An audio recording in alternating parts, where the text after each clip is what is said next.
Hi friends, MP's ಕಿಚನ್ಗೆ ಸ್ವಾಗತ. ನಾವು ಇವತ್ತು ಮಾಡುತ್ತಿರುವ ರೆಸಿಪಿ ಬದನೆಕಾಯಿ ಮತ್ತು ಆಲೂಗಡ್ಡೆ ಪಲ್ಯ. ರೊಟ್ಟಿಗೆ, ದೋಸೆಗೆ, ಚಪಾತಿಗೆ ಸೂಪರ್ ಟೇಸ್ಟಿಯಾಗಿ ಕಾಂಬಿನೇಷನ್ ಇರೋ ಅಂಥ ಈ ಪಲ್ಯ ಮಾಡೋದು ಹೇಗೆ ಅಂತ ತೋರಿಸ್ಕೊಡ್ತಾ ಇದ್ದೀವಿ. ಹಾಗಿದ್ರೆ ನಮ್ಮ ವಿಡಿಯೋ ನೋಡೋದಕ್ಕಿಂತ ಮುಂಚೆ ಪ್ಲೀಸ್ ನಮ್ಮ ಚಾನಲ್ನ ಸಬ್ಸ್ಕ್ರೈಬ್ ಮಾಡಿ, ಸಪೋರ್ಟ್ ಮಾಡಿ, ಲೈಕ್ ಮಾಡಿ, ಶೇರ್ ಮಾಡಿ, ಪಕ್ಕದಲ್ಲೇ ಕಾಣೋ ಬೆಲ್ ಲೈಕ್ ಮೇಲೆ ಕ್ಲಿಕ್ ಮಾಡಿ. ಹಾಗಿದ್ರೆ ಈ ಸೂಪರ್ ಟೇಸ್ಟಿ ಬದನೆಕಾಯಿ ಪಲ್ಯ ಮಾಡೋ ವಿಧಾನ ಹೇಗೆ ನೋಡೋಣ ಬನ್ನಿ. ನಾನಿಲ್ಲಿ ಕುಕ್ಕರಲ್ಲಿ ಮಾಡಿ ತೋರಿಸ್ತಾ ಇರೋ ಅಂಥದ್ದು.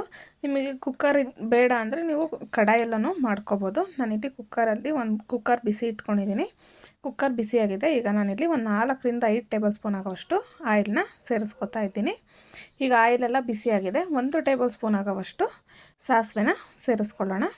ಆಯಿಲ್ ಸ್ವಲ್ಪ ಜಾಸ್ತಿನೇ ಹಾಕೊಳ್ಳಿ, ಟೇಸ್ಟ್ ಚೆನ್ನಾಗಿರುತ್ತೆ. ಹಾಗೆ ಬದನೆಕಾಯಿ ಎಲ್ಲ ಬೇಯಬೇಕು, ಅದಕ್ಕೋಸ್ಕರ. ಹಾಗೆ ಒಂದು 1/4 ಟೀ ಸ್ಪೂನ್ ಆಗೋವಷ್ಟು ಜೀರಿಗೆನ ತೊಗೊಂಡಿರೋ ಅಂಥದ್ದು.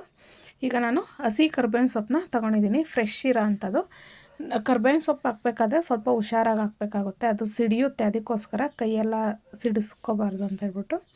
ಹಾಗೆ ನಾನಿಲ್ಲಿ 1-2 ಬ್ಯಾಡಗೆ ಮೆಣಸಿನ್ಕಾಯಿನ ಮುರಿದ್ಬಿಟ್ಟು ತೊಗೊಂಡಿರೋ ಅಂಥದ್ದು, ಅದನ್ನು ಇದ್ರೊಳಗಡೆ ಸೇರಿಸ್ಕೊತಾ ಇದ್ದೀನಿ. ಈಗ ಇದನ್ನೆಲ್ಲ 1 ನಿಮಿಷ ಫ್ರೈ ಮಾಡ್ಕೊಳ್ಳೋಣ. ನಾವು ಲೋ ಫ್ಲೇಮಲ್ಲಿ ಇಟ್ಕೊಂಡೇ ಒಗ್ಗರಣೆನ ಮಾಡ್ಕೋಬೇಕಾಗುತ್ತೆ, ಇಲ್ಲಾಂದರೆ ಒಗ್ಗರಣೆ ಎಲ್ಲ ಸೀದೋಗುತ್ತೆ. ಅದಕ್ಕೋಸ್ಕರ ಈಗ ಇದೆಲ್ಲ ಫ್ರೈ ಆಗಿದೆ. ನಾನು ಇದಕ್ಕೆ 2 ಮೀಡಿಯಮ್ ಸೈಜ್ದು ಈರುಳ್ಳಿನ ತೊಗೊಂಡಿದ್ದೀನಿ. ಈರುಳ್ಳಿನ ಈ ಥರ ಸಣ್ಣ ಸಣ್ಣಗೆ ಕಟ್ ಮಾಡ್ಕೊಂಡಿರೋ ಅಂಥದ್ದು. ಈಗ ಇದನ್ನು ಇದ್ರೊಳಗಡೆ ಸೇರಿಸ್ಕೊತಾ ಇದ್ದೀನಿ. ನಾನು ಒಂದು ಅರ್ಧ kg ಆಗೋವಷ್ಟು ಬದನೆಕಾಯಿ, ಆಲೂಗಡ್ಡೆ 2 ಸೇರಿ ಪಲ್ಯ ಮಾಡ್ತಾ ಇರೋ ಅಂಥದ್ದು. ಅದಕ್ಕೆ 2 ಈರುಳ್ಳಿ ಆದರೆ ಸಾಕಾಗುತ್ತೆ, ತುಂಬ ಜಾಸ್ತಿನೂ ಹಾಕೋಕ್ಕೆ ಹೋಗಬಾರ್ದು. ಈಗ ಇದನ್ನು ಸ್ವಲ್ಪ ಫ್ರೈ ಮಾಡ್ಕೊಳ್ಳೋಣ. ಇದೆಲ್ಲ ಹಸಿ ವಾಸನೆ ಹೋಗಿ ಚೆನ್ನಾಗಿ ಒಂದು ಗೋಲ್ಡನ್ ಬ್ರೌನ್ ಕಲರ್ ಆಗಬೇಕು, ಆ ರೀತಿ ನಾವು ಫ್ರೈ ಮಾಡ್ಕೋಬೇಕಾಗುತ್ತೆ. ಒಂದು 2 ನಿಮಿಷ ಇದನ್ನು ಫ್ರೈ ಮಾಡ್ಕೊಳ್ಳೋಣ. ಈಗ ನಾನಿಲ್ಲಿ ಮೀಡಿಯಮ್ ಫ್ಲೇಮಲ್ಲಿ ಇಟ್ಕೊಂಡೇ ಮಾಡ್ಕೋತಾ ಇರೋದು. ತುಂಬ ಹೈ ಫ್ಲೇಮ್ ಇಟ್ಟರೆ ಬೇಗ ಸೀದೋಗಿಬಿಡುತ್ತೆ. ಅದಕ್ಕೋಸ್ಕರ ಈಗ ಇದಕ್ಕೆ ನಾನು ಸ್ವಲ್ಪ ಟೇಸ್ಟಿಗೋಸ್ಕರ ಒಂದು 3ರಿಂದ 4 ಹಸಿಮೆಣ್ಸಿಕಾಯಿನ ಮಧ್ಯಕ್ಕೆ ಓಪನ್ ಮಾಡಿಬಿಟ್ಟು ತೊಗೊಂಡಿದ್ದೀನಿ. ನಾವು ಇದಕ್ಕೆ ಸ್ವಲ್ಪ ಖಾರದ ಪುಡಿನೂ ಸೇರಿಸ್ತೀನಿ. ಅದಕ್ಕೋಸ್ಕರ ನಾನು ಹಸಿಮೆಣ್ಸಿಕಾಯಿನ ಕಮ್ಮಿ ಕ್ವಾಂಟಿಟಿಲಿ ತೊಗೊಂಡಿರೋ ಅಂಥದ್ದು.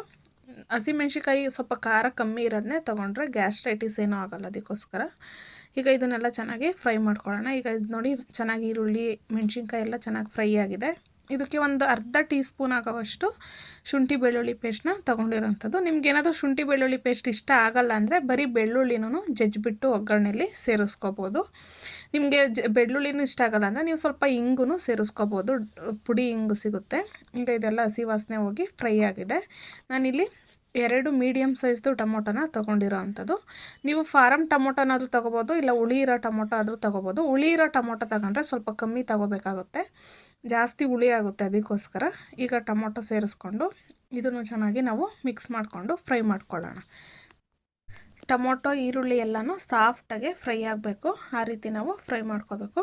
ಒಂದು 2-3 ನಿಮಿಷ ಫ್ರೈ ಮಾಡಿದ್ರೆ ಸಾಕು, ಅದು ನೀಟಾಗಿ ಫ್ರೈ ಆಗುತ್ತೆ ನಮಗೆ. ಈಗ ಟೊಮೊಟೊ ಎಲ್ಲ ಸಾಫ್ಟ್ ಆಗೋದಕ್ಕೆ ಈಸಿ ಆಗಲಿ ಅಂತ ಹೇಳ್ಬಿಟ್ಟು ಸ್ವಲ್ಪ ನಾನು ಕಲ್ಲುಪ್ಪನ್ನ ಸೇರಿಸ್ಕೊತಾ ಇದ್ದೀನಿ.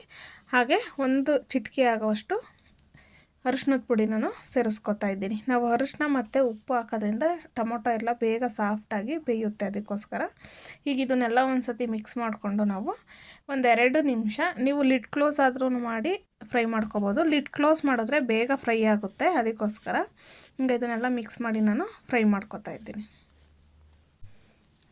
ನೋಡಿ, ಈಗ ಇದು ಚೆನ್ನಾಗಿ ಫ್ರೈ ಆಗಿದೆ. ಈ ರೀತಿ ಆಯಿಲೆಲ್ಲ ಚೆನ್ನಾಗಿ ಬಿಟ್ಕೋಬೇಕು. ಈಗ ಇದಕ್ಕೆ 1 ಟೀ ಸ್ಪೂನ್ ಆಗೋವಷ್ಟು ಅಚ್ಕಾರದ ಪುಡಿ, ಹಾಗೆ 1/4 ಟೀ ಸ್ಪೂನ್ ಆಗೋವಷ್ಟು ಧನಿಯಾ ಪುಡಿನ ಸೇರಿಸ್ಕೊತಾ ಇದ್ದೀನಿ. ಧನಿಯಾ ಪುಡಿ ಆಪ್ಷನಲ್ಲು, ಕಂಪ್ಲೀಟ್ಲಿ ಆಪ್ಷನಲ್ಲು. ನಿಮ್ಗೆ ಇಷ್ಟ ಇದ್ದರೆ ಹಾಕೋಬೋದು, ಇಲ್ಲಾಂದರೆ ಸ್ಕಿಪ್ ಮಾಡ್ಕೋಬೋದು. ಹಾಗೆ 1 ಚಿಟಿಕೆ ಆಗೋವಷ್ಟು ನಾವು ಚಿಕನ್ ಮಸಾಲಾನ ಸೇರಿಸ್ಕೊತಾ ಇದ್ದೀನಿ. ನಿಮ್ಗೆ ಇಷ್ಟ ಆದರೆ ಸ್ವಲ್ಪ ಗರಂ ಮಸಾಲಾನು ಸೇರಿಸ್ಕೋಬೋದು. ಜಾಸ್ತಿ ಮಸಾಲೆ ಎಲ್ಲ ಇಷ್ಟಪಡೋರಾದರೆ ಸ್ವಲ್ಪ ಧನಿಯಾ ಪುಡಿನ ಸೇರಿಸ್ಕೋಬೋದು. ನನಗೆ ಮಸಾಲೆ ಜಾಸ್ತಿ ಇಷ್ಟ ಆಗಲ್ಲ, ಸೊ ನಾನು ಅದಕ್ಕೋಸ್ಕರ ಫ್ಲೇವರ್ಗೋಸ್ಕರ ಸ್ವಲ್ಪನ ಸೇರಿಸ್ಕೊಂಡಿರೋ ಅಂಥದ್ದು. ಈಗ ಇದೆಲ್ಲ ಹಸಿ ವಾಸನೆ ಹೋಗಿದೆ, ಚೆನ್ನಾಗಿ ಫ್ರೈ ಆಗಿದೆ. ಈ ರೀತಿ ನಾವು ಚೆನ್ನಾಗಿ ಫ್ರೈ ಮಾಡಿಕೊಂಡ್ರೆ ನಮಗೆ ಹಸಿ ವಾಸನೆ ಅನ್ನೋದಿರಲ್ಲ, ಟೇಸ್ಟು ಇನ್ನೂ ಚೆನ್ನಾಗಿ ಬರುತ್ತೆ. ನೋಡಿ, ಈಗ ಇದೆಲ್ಲ ಚೆನ್ನಾಗಿ ಆಯಿಲ್ ಬಿಟ್ಕೊಂಡು ಚೆನ್ನಾಗಿ ಫ್ರೈ ಆಗಿದೆ. ಇದಕ್ಕೆ ನಾನು ಕಟ್ ಮಾಡ್ಕೊಂಡಿರೋ ಅಂಥ ಆಲೂಗಡ್ಡೆನ ತೊಗೊಂಡಿದ್ದೀನಿ. ನಾನಿಲ್ಲಿ ಒಂದು ದಪ್ಪ ಸೈಜ್ದಾದರೆ 1 ಆಲೂಗಡ್ಡೆ ಆದರೆ ಸಾಕಾಗುತ್ತೆ. ಈ ರೀತಿ ಸಿಪ್ಪೆ ತೆಗೆದು ಟ್ಯೂಬ್ಸ್ ಆಗಿ ಕಟ್ ಮಾಡಿ ತೊಳೆದ್ಬಿಟ್ಟು ತೊಗೊಂಡಿರೋ ಅಂಥದ್ದು. ನೀವೇನಾದರೂ ಜಾಸ್ತಿ ಜನ ಆದರೆ ಇದನ್ನೇ ಡಬಲ್ ಮಾಡಿಕೊಂಡು ಕ್ವಾಂಟಿಟಿನ ಮಾಡ್ಕೋಬೋದು. ಇಲ್ಲಿ ನಾನು ಒಂದು 2 ಬೌಲ್ ಆಗೋವಷ್ಟು ಬದನೆಕಾಯಿನ ತೊಗೊಂಡಿದ್ದೀನಿ. ನಾನಿಲ್ಲಿ ಮೈಸೂರು ಬದನೆಕಾಯಿನ ತೊಗೊಂಡಿರೋ ಅಂಥದ್ದು. ನೀವು ಮಾಮೂಲಿ ಬದನೆಕಾಯಲ್ಲೂ ಮಾಡ್ಕೋಬೋದು. ಮೈಸೂರು ಬದನೆಕಾಯಲ್ಲಿ ಮಾಡೋದ್ರಿಂದ ತುಂಬಾ ಚೆನ್ನಾಗಿರುತ್ತೆ. ನಾವು ವಾಂಗಿಬಾತ್ಗೆಲ್ಲ ಯೂಸ್ ಮಾಡ್ತೀವಲ್ಲ, ಅದೇ ಬದನೆಕಾಯಿ. ಈಗ ನಾನು ಮಾಡಿ ತೋರಿಸ್ತಾ ಇರೋ ಅಂಥದ್ದು ಏನಿಲ್ಲ ಅಂದರೂ ಒಂದು 7ರಿಂದ 8 ಜನ ಆರಾಮ್ಸೆ ತಿನ್ಕೋಬೋದು ತಿಂಡಿಗೆ. ಈಗ ಇದು ನೋಡಿ, ಇದನ್ನೆಲ್ಲ ಒಂದು ಸರ್ತಿ ಮಿಕ್ಸ್ ಮಾಡ್ಕೊಳ್ಳೋಣ. ಈಗ ಮಿಕ್ಸ್ ಮಾಡಿಕೊಂಡು ಇದಕ್ಕೆ ಸ್ವಲ್ಪ ಉಪ್ಪನ್ನ ಸೇರಿಸ್ಕೊತಾ ಇದ್ದೀನಿ. ನಾವು ಆವಾಗಲೇ ಟೊಮೊಟೊ ಸಾಫ್ಟ್ ಆಗೋಕ್ಕೆ ಅಂತಲೂ ಉಪ್ಪು ಸೇರಿಸ್ಕೊಂಡಿದ್ವಿ. ಈಗ ನೋಡಿಕೊಂಡು ಉಪ್ಪನ್ನ ಸೇರಿಸ್ಕೋಬೇಕಾಗುತ್ತೆ. ಕಮ್ಮಿ ಏನಾದರೂ ಆದರೆ ನಾವು ಆಮೇಲೆ ಲಾಸ್ಟಲ್ಲೂ ಸೇರಿಸ್ಕೊಂಡು ಮಿಕ್ಸ್ ಮಾಡ್ಕೋಬೋದು.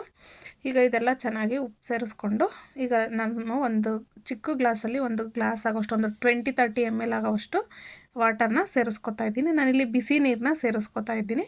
ನೀವು ತಣ್ಣೀರನ್ನು ಸೇರಿಸ್ಕೋಬೋದು. ಈಗ ಇದನ್ನು ಬಿಸಿ ನೀರು ಸೇರಿಸ್ಕೊಂಡು ಮಿಕ್ಸ್ ಮಾಡ್ಕೊತಾ ಇದ್ದೀನಿ. ನಾವು ನೀರು ಸೇರಿಸೋದು ಆಲೂಗಡ್ಡೆ ಬದನೆಕಾಯಿ ಎಲ್ಲ ಚೆನ್ನಾಗಿ ಕುಕ್ ಆಗಲಿ ಅಂತ ಹೇಳ್ಬಿಟ್ಟು. ಈಗ ಇದನ್ನು ಮಿಕ್ಸ್ ಮಾಡಿ 1 ವಿಷಲ್ಲು ಕೂಗಿಸ್ಕೊತಾ ಇದ್ದೀನಿ ನಾನು.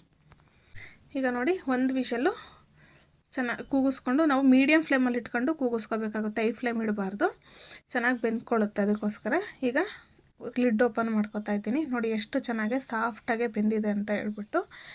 ಈಗ ಇದಕ್ಕೆ ಲಾಸ್ಟಲ್ಲಿ ನಾನು ಕೊತ್ತಂಬರಿ ಸೊಪ್ಪನ್ನ ಸೇರಿಸ್ಕೊತಾ ಇದ್ದೀನಿ. ನಿಮಗೆ ಕೊತ್ತಂಬರಿ ಸೊಪ್ಪು ಲಾಸ್ಟಲ್ಲಿ ಇಷ್ಟ ಆಗಿಲ್ಲ ಅಂದರೆ ನೀವು ಲಿಡ್ ಕ್ಲೋಸ್ ಮಾಡಿ 1 ವಿಷಲ್ ತೊಗೋತೀರಲ್ಲ, ಅದಕ್ಕೂ ಮುಂಚೆನೇ ಸೇರಿಸ್ಕೋಬೋದು. ಚೆನ್ನಾಗಿ ಕುಕ್ ಆಗಿರುತ್ತೆ. ಈಗ ಇದನ್ನೆಲ್ಲ ಒಂದು ಸರ್ತಿ ಮಿಕ್ಸ್ ಮಾಡಿಕೊಂಡು, ಏನಾದರೂ ನಿಮಗೆ ಉಪ್ಪು ಖಾರ ಹೆಚ್ಚು ಕಮ್ಮಿ ಬೇಕು ಅಂದರೆ ಒಂದು ಸರ್ತಿ ಟೇಸ್ಟ್ ನೋಡಿಕೊಂಡು, ಉಪ್ಪು ಬೇಕು ಅಂದರೆ ಈ ಟೈಮಲ್ಲಿ ನೀವು ಸೇರಿಸ್ಕೊಂಡು ಒಂದು ಕುದಿಸ್ಕೋಬೋದು. ನೋಡ್ತಾ ಇದ್ದೀರಲ್ಲ ಎಷ್ಟು ಚೆನ್ನಾಗಿ ಬಂದಿದೆ ಅಂತ ಹೇಳ್ಬಿಟ್ಟು. ಕಮ್ಮಿ ಟೈಮಲ್ಲಿ ತುಂಬಾ ಟೇಸ್ಟಿಯಾಗಿ ನಾವು ಈ ಪಲ್ಯನ ಮಾಡ್ಕೋಬೋದು. ಮಕ್ಕಳು ದೊಡ್ಡವರು ಎಲ್ಲರೂ ಇಷ್ಟಪಟ್ಟು ತಿಂತಾರೆ. ನಾನಿಲ್ಲಿ ದೋಸೆಗೆ ಕಾಂಬಿನೇಷನ್ ಆಗಿ ಮಾಡ್ಕೊಂಡಿದ್ದೀವಿ. ಇದು ಅಕ್ಕಿ ರೊಟ್ಟಿ ಚಪಾತಿ ಎಲ್ಲದಕ್ಕೂ ಚೆನ್ನಾಗಿರುತ್ತೆ. ನಾವು ರೈಸಿಗೂ ತಿನ್ಕೋಬೋದು. ತುಂಬಾ ಟೇಸ್ಟಿಯಾಗಿರುತ್ತೆ. ಒಂದು ಸರ್ತಿ ನೀವು ಮನೆಯಲ್ಲಿ ಟ್ರೈ ಮಾಡಿ ಹೇಗೆ ಬಂತು ಎಂದು ಕಮೆಂಟ್ ಮೂಲಕ ತಿಳಿಸಿ. ಹಾಗೆ ಮತ್ತಷ್ಟು ಈಸಿ ರೆಸಿಪಿಗೋಸ್ಕರ MP's ಕಿಚನ್ನ ಫಾಲೋ ಮಾಡಿ. Thank you for watching. Take care.